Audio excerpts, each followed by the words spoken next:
আপনার চান এই দেশের থেকে হাজার হাজার কোটি টাকা দুর্নীতি করে বিদেশে পাচার করেছে বিগত সরকারের লোকজন। আপনাদেরকে অদল আছে? দুর্নীতির চ্যাম্পিয়ন হয়েছে একটা দল, কয়েকবার করে ক্ষমতা আসছে। একটা দল তো দুর্নীতি করে দেশটাকে তলাবিহীন ঝুড়িতে পরিণত করে দেশ থেকে বিদায় নিয়েছেন। আপনাকে চান যে আবার একটা ফ্যাসিস্ট সরকার, দুর্নীতিবাদ সরকার ক্ষমতা আসে? যদি না চান তাহলে আপনাদের কর্তব্যটা কি? ইনসাফের প্রতীক দাঁড়িপাল্লায় ভোট দেওয়া। সম্মানিত উপস্থিতি, বাংলাদেশ জামাত ইসলামী আরব বলেছেন দখল দায়িত্ব থাকবে না। আর কি থাকবে না? বৈষম্য থাকবে না, ভোটাধিকার থাকবে। মাননীয় ডিসি সাহেব বলেছেন যে আমার ভোটের, আমি জেলা প্রশাসক হিসাবে আমার ভোটের যে মূল্য, পথে একটা ফকিরের সেই মূল্য। কিন্তু এর আগে এখন নমিনি এমপি প্রার্থী নমিনি আইনুল হামদা সাহেবের ভোটের অধিকার কি ছিল? আপনার ভোটের অধিকার কি ছিল? সেই ভোটের অধিকার ফিরিয়ে দেওয়ার সময় আসছে হ্যাঁ এবং না ভোটের মাধ্যমে। আপনাকে হ্যাঁ ভোটের পক্ষে আছেন? যদি থেকে থাকেন আগামী নির্বাচনে দাঁড়িপাল্লা মার্কা এবং হ্যাঁ ভোটে ভোট দিয়ে বাংলাদেশে একটা আধিপত্যবাদের বিরুদ্ধে একটা কনস্টিটিউশন তৈরি করার মতো ম্যান্ডেট দিয়ে বাংলাদেশ জাতীয় ক্ষমতা পাঠাতে রাজি আছেন আপনারা? যদি থেকে থাকেন এখন থেকে আপনাদেরকে প্রত্যেকটা বাড়ি বাড়ি, প্রত্যেকটা ভোটারের কাছে, হিন্দু মুসলিম সবার কাছে এই কথা বলতে হবে, যদি ইনসাফ ভিত্তিক সমাজ, কোরআনের সমাজ আসলে ইনসাফ ভিত্তিক সমাজ আসবে, তাই না? আমরা কোরআনের কথা বললে অনেকে বুঝি না, মনে করি যে আমাদেরকে এই দেশ থেকে তার যারা মুসলিম আছে করে দিতে হবে অন্য দেশে। না, ইনসাফ ভিত্তিক সমাজ ব্যবস্থা কায়েম করবে ইনশাআল্লাহ বাংলাদেশ জামাত ইসলামী। প্রত্যেকটা বাড়ি বাড়ি আপনারা এই বুঝতে উল্টা লাগাইছেন, ঠিক আছে? এটা ঠিক করে দিলে সুন্দর করে ফুটেজ নিতে পারবেন আপনি। আপনি এটা উল্টা লাগিয়ে ফেলছেন, ঠিক করে দিন। আগামী 12 তারিখে নির্বাচনী জিহাদে দাঁড়িপাল্লা মার্কায় ভোট দিয়ে এবং হ্যাঁ ভোটে জয়যুক্ত করে যেন আমরা আমাদের ভারতের আধিপত্য থেকে বেরিয়ে আসতে পারি, সেই ধরনের তৌফিক আল্লাহ আমাদের দান করেন। তাহলে আমিন সুম্মা আমিন। আসসালামু আলাইকুম ওয়া রাহমাতুল্লাহ। এইভাবে লাগাইতে হবে, এটা ঠিক লাগিয়ে দিন।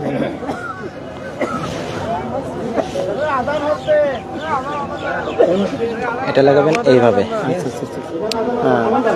তাহলে আর এটা ধরবেন না এইভাবে। হ্যাঁ, এটা সবসময় টাইট থাকবে।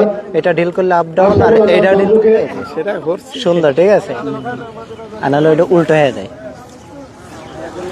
ভালো আছেন? হ্যাঁ, এই তো আছে আলহামদুলিল্লাহ। ভালো আছেন ভাই? সম্মানিত ভাইরা আমার, এই পর্যায়ে বক্তব্য পেশ করবে কুষ্টিয়া জেলার সম্মানিত শুরা কর্মপরিষদ সদস্য, কুষ্টিয়া সদরের সাবেক আমির, আমাদের একান্ত প্রিয় ভাই মোহাম্মদ কাজী হামিদুল ইসলাম ভাই। কাজী হামিদুল ইসলাম ভাই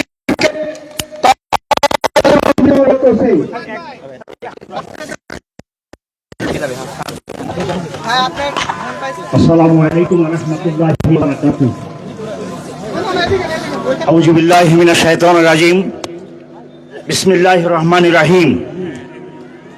বাংলাদেশ জামাত ইসলামী ইবি শাখা কর্তৃক আয়োজিত ঝাউদিয়াতে এক জনসভার আয়োজনে সম্মানিত পরিচালক, সম্মানিত উপস্থিত, আমাদের সকলের প্রাণের স্পন্দন, বিশ্ববরেণ্য মুফাসসিরে কোরআন, কুষ্টিয়া সদর 3 আসনের সম্মানিত এমপি প্রার্থী জনাব মাওলানা মুফতি আমির হামজা, কুষ্টিয়া ইবি থানার সম্মানিত আমির জনাব রফিকুল ইসলাম, কুষ্টিয়া জেলা শাখার সম্মানিত ইউনিট সদস্য, শুরা সদস্য জনাব আশরাফুল আজাদ বাবলু ভাই, ইবি থানার সেক্রেটারি, ঝাউদিয়া ইউনিয়নের আমির, সেক্রেটারি সহ বিভিন্ন স্তরের দায়িত্বশীল, স্টেজে বসা একান্ত গণ্যমান্য ব্যক্তিবর্গ,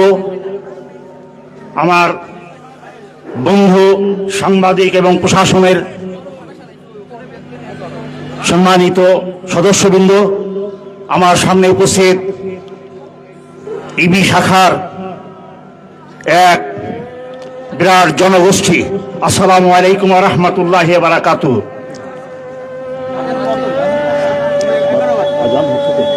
আজানের পরেই কথা বলি, আজানটার জবাব দিই।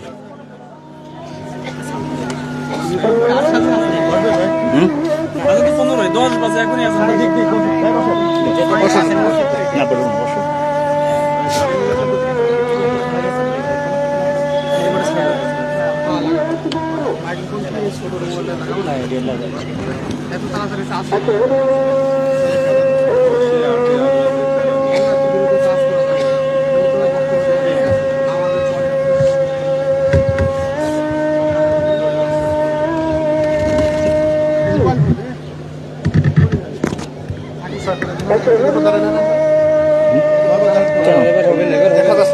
কে বলছে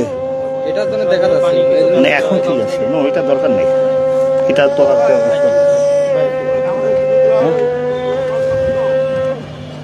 ভাই আপনাদের নামাজের বিরতি দেওয়া হবে, আমরা নামাজের বিরতি দেব। আর পিছনে স্টেজের বাম সাইডে অজুর ব্যবস্থা আছে, আপনারা বসুন। সম্মানিত দায়িত্বশীল আমাদের উদ্দেশ্যে কথা বলছেন, আমরা এখানে আজান হয়নি এখনো। উঠবেন না ভাই, উঠবেন না, বসেন। আর নামাজ মাঠেই হবে, মাঠে এখানে নামাজ হবে। আপনাদের অজুর আমরা ছুটি দেব, সময় দেব, অজুর সময় দেওয়া হবে, বসেন। এখনো 4 মিনিট বাকি আছে, 4 মিনিটে আমার কথা শেষ করে দেবো ইনশাল্লাহ। না ঠিক আছে, বাস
আলহামদুলিল্লাহ। সম্মানিত উপস্থিতি, আজকের এই বিশাল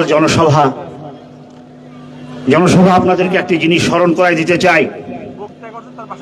বিগত স্বৈরাচার ফ্যাসিস্ট 16টি বছর আমাদের ঘাড়ের উপরে জগদ্দল পাথরের মতো ভর করে এই দেশের আপামর জনসাধারণের অধিকারকে সামগ্রিক এবং সম্পূর্ণভাবে হরণ করে নিয়ে একটি স্বাধীন বাংলাদেশকে পার্শ্ববর্তী একটি দেশের ধ্বংসের পরিকল্পনায় মেতে উঠে এই দেশটাকে একটি তলাবিহীন ঝুড়িতে পরিণত করে তারা বিশ্বের বিভিন্ন বড় দেশে এই অবৈধভাবে চুরি করে বাংলাদেশের সমস্ত মূল্যবান সম্পদগুলো তারা বিদেশে জমা করেছে, তাদের আখের গুছিয়েছে। ভাইয়ের আমার, আমরা এখানে উপস্থিত হয়েছি এই কারণেই, ফ্যাসিস্টকে আমরা জীবনের বিনিময়ে বাংলাদেশ জামাত ইসলামী ছাত্র শিবির তাদের ওয়াদা শপথ, এদেশে যতদিন পর্যন্ত স্বৈরাচার থাকবে আমরা কোনো অবস্থাতেই পিছপা হব না। আল্লাহ পাক আমাদের উপরে দয়া করেছেন। 24-এর গণ আন্দোলনে শহীদ 5ই আগস্টে এদেশ মুক্ত এবং স্বাধীন হয়েছে। এই স্বাধীনতার দাবিতে আগামী 12ই ফেব্রুয়ারি এদেশের মানুষকে স্বৈরাচার তারা 16টি বছর নির্বাচন থেকে বিরত রেখে তারা দিনের নির্বাচন রাত্রে করেছে। ভাইয়েরা আমার, আগামী 12ই ফেব্রুয়ারি নির্বাচনের তারিখ ঘোষণা করা হয়েছে। এদেশের ফ্যাসিস্ট বিদায় হওয়ার পরও আমরা লক্ষ্য করছি ফ্যাসিস্টদের ধারাবাহিকতায় তারা এখনো এদেশে চক্রান্ত করে যাচ্ছে দেশের দেশ স্বাধীনতা জনগণের বিরুদ্ধে। ভাইয়েরা আমার, আগামী 12ই ফেব্রুয়ারি আমাদেরকে সিদ্ধান্ত নিতে হবে। আগামী দিন ফ্যাসিস্ট থাকবে, আবার পুনর্জীবিত হবে, না দেশের আপামর তৌহিদি জনতার প্রণয়ের স্পন্দন ইসলামী আন্দোলন আল্লাহর দিন এই জমিনে কায়েম হবে, কোরআনের আইন এবং সৎলোকের শাসন। এই সিদ্ধান্ত আমাদেরকে নিতে হবে। যদি নিতে পারেন সঠিকভাবে, তাহলে আগামী 12ই ফেব্রুয়ারি এ দেশ এবং জাতির এবং স্বাধীনতার অবশ্যই প্রতিফলিত হবেই হবে। ভাইরা আমার, আমি আপনাদেরকে অনুরোধ করতে চাই 12ই ফেব্রুয়ারি নির্বাচনে এদেশে যাতে কোন দল কোন গোষ্ঠী তাদের কোন চোখ রাঙানো আমরা 5ই আগস্টে সব বিদায় করে শেষ করে দিয়েছি। আমরা আগামীতে আর এইগুলো দেখতে চাই না। এদেশে কারোর পেশি শক্তি, অস্ত্রের ঝঞ্ঝানি, টাকার প্রভাব, এইগুলো বই থেকে আমি বাংলাদেশের সকল জনশক্তিকে যাতে তারা তৎপর হয়, সচেতন হয়, সক্রিয় হয়, তার মোকাবেলা করার জন্য আমি বিশেষভাবে আহ্বান রাখছি। আমি বাংলাদেশের সব জিনিসকে পরিবর্তন করতে হলে একমাত্র ভোটের মাধ্যমেই সম্ভব।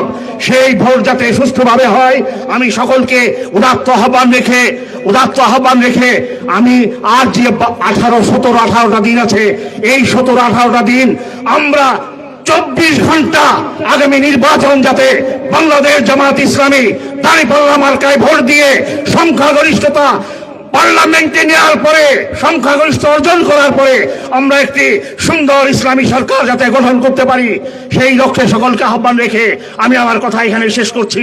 আসসালামু আলাইকুম ওয়া রাহমাতুল্লাহি ওয়া বারাকাতুহু।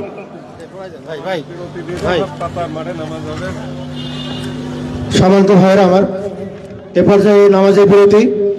যাদের ওযু আছে আপনারা এখানেই বসুন, যাদের ওযু নাই মসজিদের উত্তর সাইড এবং দক্ষিণ সাইড এবং আমাদের এই বাম পাশের স্টেজ দেখছেন, এর ঠিক পিছন সাইডে আমাদের ওযুর ব্যবস্থা আছে।